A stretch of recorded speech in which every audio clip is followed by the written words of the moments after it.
My name is Arya Soleil Hart, and I am 30 years old. I am the youngest person in my family. We all live in Raleigh, North Carolina, but we are not as close as we used to be when I was little.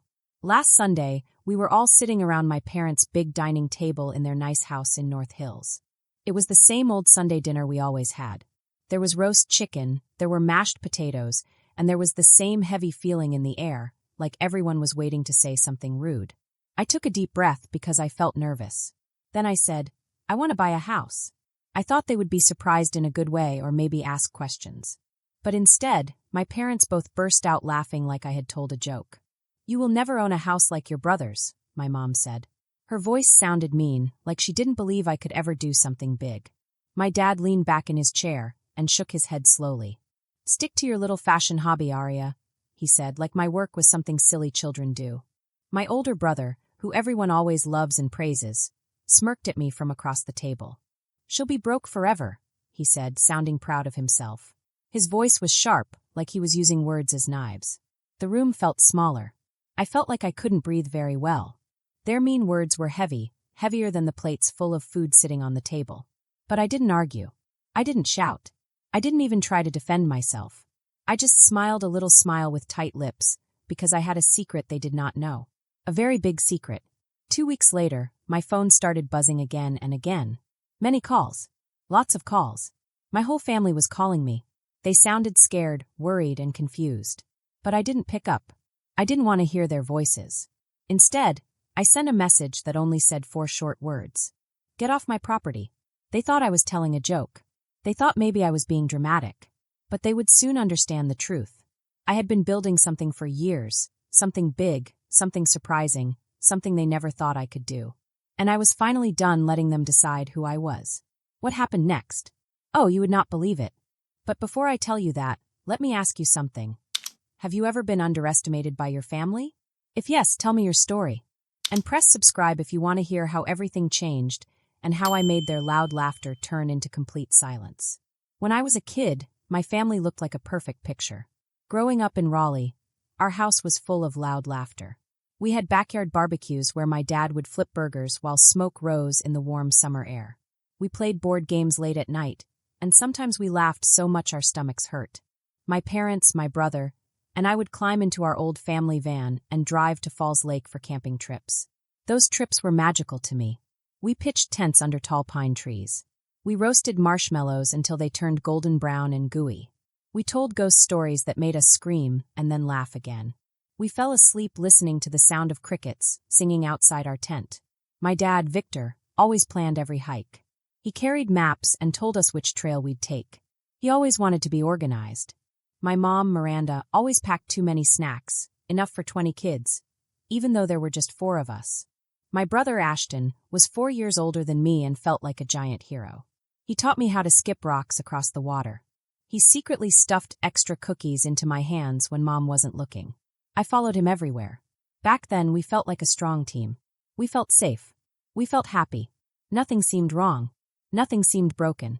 But by the time I got to high school, things started to shift like sand sliding away. My brother left for college. He said he wanted to become a lawyer. My parents' eyes sparkled whenever they talked about him. He's going to be something great, my dad would say proudly. He is going to make such a good life, my mom would say, smiling. I was proud of my brother too. But when I told my parents that I wanted to study fashion design, their faces suddenly turned sad and disappointed. That's just a hobby, Arya. Not a real job, my mom said. Her voice felt sharp like a thorn. My dad nodded. Maybe you should think about business school instead, he said kindly, but the kind of kindness that still hurts. I pretended it didn't bother me. I told myself they would understand someday. I thought if I worked hard, very, very hard, they would see how serious I was. But they never did. Every time I called home, it was only about my brother's new victory. Ashton got top grades. Ashton got a new internship. Ashton got hired by a big law firm. He became the family hero, the golden one, the shining star. And I became the shadow. In my tiny dorm room, I stayed up late sketching dresses. I sewed clothes until my fingers hurt.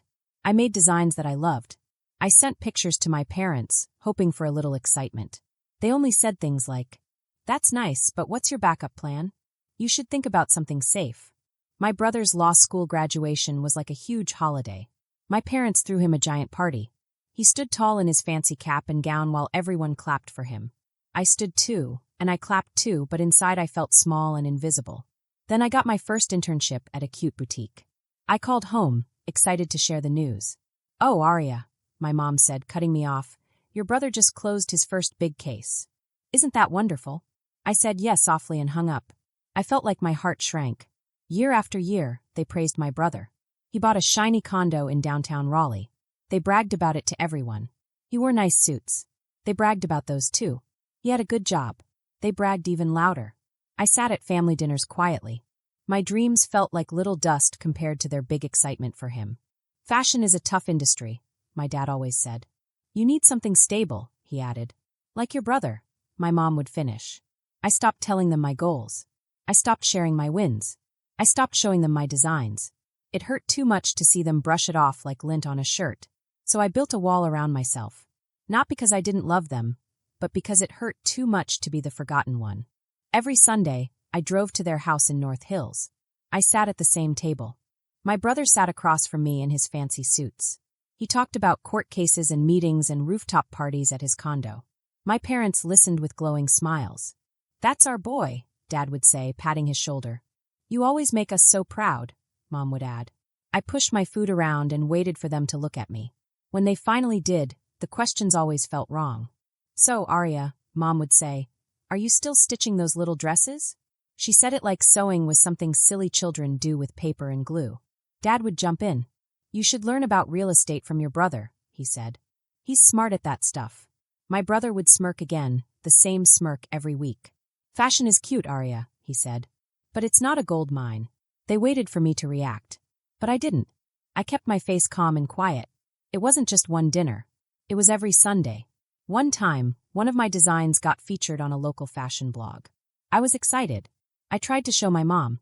"That's nice, dear," she said quickly, and then turned back to my brother to talk about his merger at work. I stopped bringing things up after that. Their words hurt, yes, but they also made something grow inside me, something strong. A fire. A challenge. A feeling saying, "I'll show you someday." I left every dinner feeling that fire. I wasn't done. I wasn't weak. I wasn't their silly dreamer. I was building a life they couldn't see. While my family thought I was failing, something very different was happening behind the scenes. In my small Raleigh apartment, I spent every night working. I drew more designs. I made more clothes. I took photos. I built my own online store. At first, I sold handmade dresses on Etsy. Then more people found my store. More people liked my style. My customers grew. My designs spread. And my small shop became something much, much bigger. While my family ignored me, I was building my own fashion world, a world they didn't believe I could ever make. And they had no idea what I had done. 2 years ago, I started my own clothing company. I named it GS Heart Designs, and something amazing happened. It became super popular very fast. I worked very hard designing simple dresses that looked clean and pretty, and bright jackets that stood out because they were bold and different. Soon, people on the internet who had a lot of followers started wearing my clothes. After that, small stores wanted to carry my designs, and then really big stores did too. By last year, my company made over $1 million. That is so much money that I sometimes had trouble believing it was real. Orders came from big cities like New York and Los Angeles. I wasn't just sewing clothes in my little workspace anymore. I was running a real, successful business that many people were talking about. The only person who knew every detail about my business was my best friend and my business partner, Elias Knox. Elias was super smart at marketing and numbers. He understood things like charts, money plans, and what people wanted to buy. He joined me early, before the company even got big. We used to meet in cozy coffee shops in Raleigh, sitting with warm lattes while talking excitedly about ideas. Elias would grin and say, "You're doing amazing, Arya." And then he would show me charts where the lines kept going higher and higher. Elias worked with all the numbers, checking sales and planning our next steps, while I worked on the designs. Sometimes we stayed up super late, eating takeout food and writing ideas on notebooks and napkins. We talked about dreams, goals, and the future. Those nights felt magical because it felt like the world was opening up for us. Elias also believed in me in a way my family never had. When I told him about the mean or doubtful things my family said, he shook his head and said, "They don't understand what you're doing. Don't let them stop you." His words made me feel safe and strong. Every time something good happened, like when a post of my dress became viral or when a magazine talked about my clothes, I felt proud. But I still didn't tell my parents or my brother. My family had made fun of my dreams for many years. They said my work was silly or childish. They didn't think fashion design was a real job, and that hurt me. Their words built a wall inside me, one I didn't want to break. Instead of arguing with them or trying to prove something, I used their doubt to make myself work even harder. When my mom called my job a little hobby, or when my brother Ashton laughed at my artsy dreams, I went home and worked more and more. I wasn't trying to impress them anymore. I was trying to make myself proud. My success belonged to me, and I protected it like something precious. Then I decided to take a huge step, one that would change everything. I wanted to buy a house. Not just any house, but a big, beautiful house that showed how far I had come. I wanted one in North Hills, the same area where my family lived. I wanted to walk into a place that showed my success and made me feel confident every day. I looked at houses online for many nights. My heart beat fast each time I clicked through the photos. Then I found it, a $3 million modern house with giant glass windows from the floor all the way to the ceiling. The house was clean, bright, and bold, just like the clothes I designed. It felt like the house was meant for me. I called the real estate agent, but I didn't tell my parents or my brother. I wanted to keep it quiet. The only person who knew was Elias. When I told him, he looked surprised and excited at the same time. "You're really going to buy that house?" he asked with wide eyes. "This is your moment, Arya." Buying the house was not easy. I spent many days doing boring but important things like meeting bankers, filling out forms, checking money numbers, and talking to people who needed my signature. It felt like a secret mission.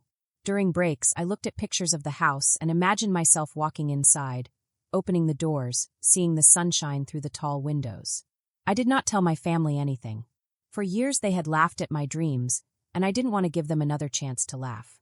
Elias helped me stay calm whenever I got nervous. One night when we were eating pizza on my couch, he lifted his glass and said, "To show them what you're made of." I smiled and touched my glass. Buying this house wasn't only about having a cool place to live. It was about claiming my strength. It was about saying, "I know who I am, even when you don't believe in me." I was ready to rewrite the story they always told about me, the story where I was the one who failed. Now I was someone they never expected me to be, successful. The house became my goal, my proof. I wanted to show myself, and later show my family, that I could do something huge. Then one Sunday dinner changed everything. I walked into my parents' house in North Hills.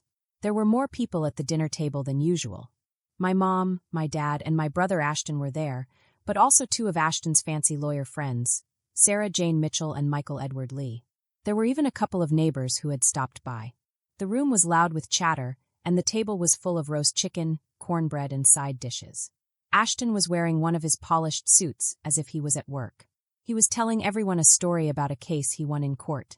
My mom was smiling brightly, passing food. My dad looked proud. Everyone seemed happy.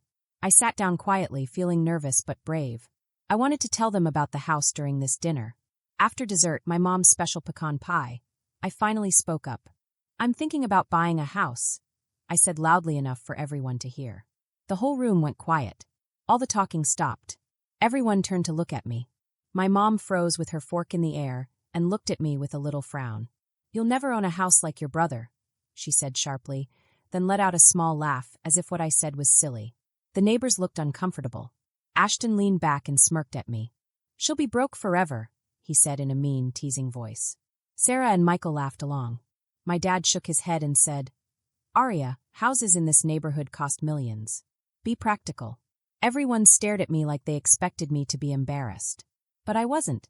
"Ashton, I'm serious," I said, meeting his eyes. He kept smirking. "Come on, Arya. Stick to your little fashion thing." My mom added, "We're just trying to help you, dear.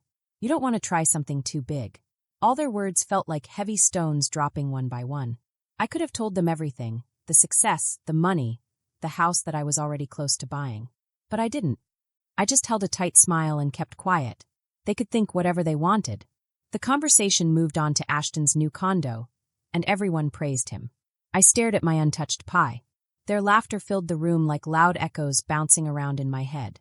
Their words stung. "You'll never. She'll be broke forever. Be practical." But even though they hurt, I let them think they won. Not because they were right, but because I didn't need to argue. The room felt too small for me. Too many eyes watched me like I was the strange one. I stood up suddenly and said, "I have work to finish." My mom frowned and said, "So soon?" I nodded. I didn't look at Ashton or his friends or the neighbors. I heard my dad say quietly, "She's always been a dreamer," as I walked away, but I didn't turn back.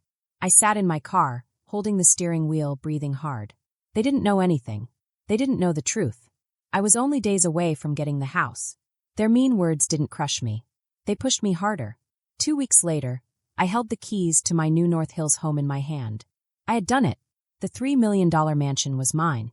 The floor-to-ceiling windows shined with morning light. The big empty living room echoed when I walked inside. I felt powerful and proud. My real estate agent had finished all the paperwork. Everything was real now. I wasn't the silly dreamer my family thought I was. I was someone who made her dreams happen. I wanted to show the house to my family at a big housewarming party. Not to brag, but to let them see the truth with their own eyes. To decorate the house, I hired Vivian Clark, the best interior designer in Raleigh. Vivian walked around with a notebook, looking at every wall, every window, every corner. "This house is your brand in real life," she said. She drew plans for a marble island in the kitchen. We spent days picking velvet couches, abstract paintings, and a shiny chandelier for the dining room. Everything matched my style, simple but bold. Vivian suggested soft curtains for the big windows to make everything feel warm and cozy. "This is your time to shine," she told me. And I believed her. I could still hear my family's rude words, but now they felt far away. This house showed who I really was. It was time for them to see it. I planned a real housewarming party. This wasn't a trick or a prank. This was a big, exciting party to show everyone the new life I had built. I wanted my parents, Ashton, and all my closest friends to come. I wanted them to walk into my house and feel surprised, amazed, and even a little shocked. I didn't want them to say sorry for how they treated me before. I wanted them to see with their own eyes that I was successful now, that I had done something great. My best friend, Celine Frost, was super excited when she heard my plan. We sat together at a busy cafe in downtown Raleigh, drinking warm coffee. People chatted around us and cars honked outside, but we were focused only on my idea. "You are going to make their jaws drop," Celine said, smiling so big her eyes sparkled with happy little stars. She had always believed in me. She cheered for my fashion brand, even when it was tiny and nobody else thought it would work. She was the one person who never laughed at me. "This isn't just a party, Aria," she said, leaning closer like she was telling me a secret. "This is you standing up straight. This is you showing everyone who you really are." Her words felt warm and strong in my chest. This party wasn't about food or music. This was about me seeing myself as strong after so many years of feeling small around my family. Celine helped me plan everything from the very beginning. We picked fancy foods like shrimp on sticks and mushrooms filled with yummy things. This was very different from my mom's simple pot roast dinners at home. I chose a smooth jazz playlist to make the house feel calm and fancy. I didn't want loud, messy noise like the dinners I grew up with. I wanted soft music that floated through the rooms like gentle waves. The invitations were simple and clean. We sent them to my parents, to Ashton, and to friends from my fashion company, including Elias. On the front it said, "Join me to celebrate my new home." I didn't hide anything. I wanted them to know it was my home. I wanted them to come expecting something nice, but not too big. And then I wanted their eyes to go wide when they stepped inside and saw how amazing it really was. Celine clapped her hands when we finished writing down the guest list. "They are walking into a big wake-up call," she said. I laughed so hard my shoulders shook. Inside me, a tiny spark of bravery lit up like a firefly. As the party day got closer and closer, Vivian and her team came to finish setting up my house. They moved furniture, fixed little details, hung beautiful art on the walls, and even set up a shiny bar in the corner of the living room. I ran my fingers across the smooth marble counters and imagined my mom touching them later, her eyes wide and unsure. I imagined Ashton's smirk disappearing little by little. I imagined my dad blinking like he couldn't believe what he was seeing. Elias stopped by one afternoon.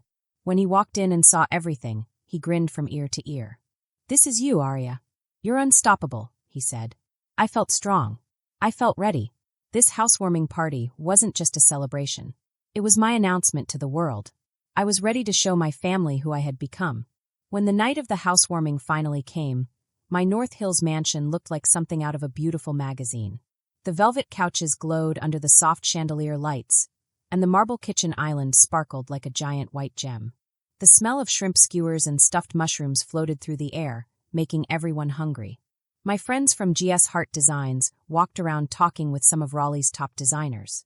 Their laughter mixed with the soft music, making the whole house feel alive and warm. Celine looked at me from the other side of the room and gave me a proud nod. She looked like she wanted to shout, "This is all you." But she didn't need to. I already felt it. I wore a black dress I designed myself. It had sharp, clean lines that made me look powerful. I felt perfect for the night. All day long, my phone buzzed with messages from my mom and Ashton. They didn't understand the invitation. "Aria, are you working for someone famous?" my mom asked nervously. Ashton sounded rude and annoyed. "What is this, sis? Are you hosting a party for some rich guy?" I didn't reply. I wanted them to stay curious. They would learn everything soon enough. When the doorbell rang, my heart jumped. I took a deep breath and opened the door. My parents and Ashton stood there, their eyes wide as they looked inside. My mom held her purse like she was scared. "Aria, who owns this place?" she asked slowly. My dad looked around at the tall ceilings and fancy lights. "You're dating someone rich, aren't you?" he said. Ashton smirked like he always did. "Nice job, Jilly. Working for a rich person suits you," he joked, but it wasn't funny. Other guests looked over, wondering who they were. But I stayed calm. I gave my family glasses of wine and let them think whatever they wanted. They walked around slowly, looking at everything like they were in a museum. They had no idea what surprise was coming. Later in the evening, when the party was at its best, I walked halfway up the stairs and tapped my glass. The room went quiet. Everyone looked up at me. "Thank you for coming to celebrate my new home," I said with a steady voice. My parents looked confused. Ashton's smirk was still there, but smaller now. I took a deep breath and said, "This isn't someone else's house. It's mine. I bought it. $3 million. Paid in full." The whole room gasped. People whispered, but my family, they froze. My mom's hand shook so much her wine almost spilled. My dad's jaw got tight. Ashton's smirk vanished completely. "You're kidding," he whispered, almost too quiet to hear. "How are ya?" my mom said, her voice cracking like thin ice. "Your little fashion hobby?" I stood tall. My brand, GS Hart Designs, paid for this. My work. My success. Each word felt like I was breaking the chains they had put on me years ago. My dad opened his mouth, but no real words came out. Ashton forced a little laugh that sounded fake. "We didn't mean all that stuff," he said softly. My mom nodded fast. "We're very proud of you," she added, but her words felt empty like balloons with no air. I smiled a polite smile. "Let's eat," I said. I pointed to the table full of food. My parents and Ashton walked over slowly. They stayed the rest of the night, but they looked nervous and quiet. Celine came over and whispered, "You shook them so hard." I nodded, feeling both strong and calm. I didn't care about their fake apologies. Tonight wasn't about them. It was about me. 2 weeks later, my doorbell rang again. When I opened the door, my parents and Ashton were standing there looking upset and scared. My mom spoke first. "Aria, we need your help," she said. Ashton stared at the ground. "My tech startup failed." "It's bad," he muttered. My dad folded his hands. "You're doing well, Aria. Maybe you could help us." I didn't let him finish. "Get off my property," I said in a calm, even voice. Their faces went pale. "Aria, please," my mom whispered. "We're family." I shook my head. "You didn't treat me like family when you laughed at my dreams," I said. "You made your choices. Now you live with them." I closed the door. Their shapes blurred behind the glass until they were gone. I didn't answer their calls or texts after that. Silence felt safer. It felt peaceful. Telling them to leave wasn't just about saying no to their request. It was about taking back my own worth after years of being pushed down. I had shown them who I really was at the housewarming. Their begging didn't change anything.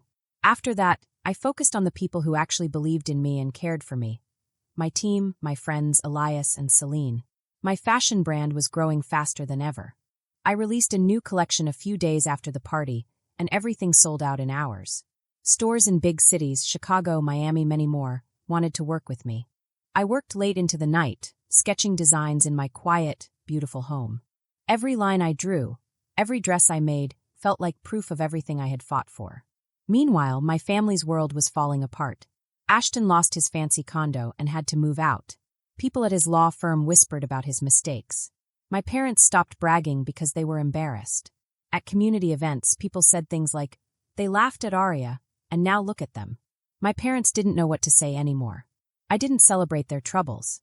I didn't want them to suffer. But this was what happened when people only believed in the wrong things. My parents called less and less. They sent messages that sounded sad, like they regretted things they didn't have the courage to say out loud. Ashton sent one small text. "We didn't know." But I didn't answer him. Words couldn't fix years of hurt. I wasn't angry. I was free. Elias supported me like a big brother. We looked at sales charts together, smiling at the numbers going up and up. "Arya, you're a force," he said. Celine stayed by my side too. Over brunch she told me, "You didn't just prove them wrong. You built a life they can't touch." Looking back, I realized their doubt had pushed me to grow stronger. Their jokes, their smirks, their be-practical talks, they all made me fight harder. But now I wasn't fighting for them anymore. I was growing for myself. My strength came from the people who truly saw me. My worth came from my heart, my work, and my courage. If someone is reading this, I want them to know, people who don't believe in you don't get to decide your future. Your value comes from your choices, your dreams, and the people who lift you up. My family thought they knew my limits, but I showed them I had none. They paid a price for doubting me. I paid a price too.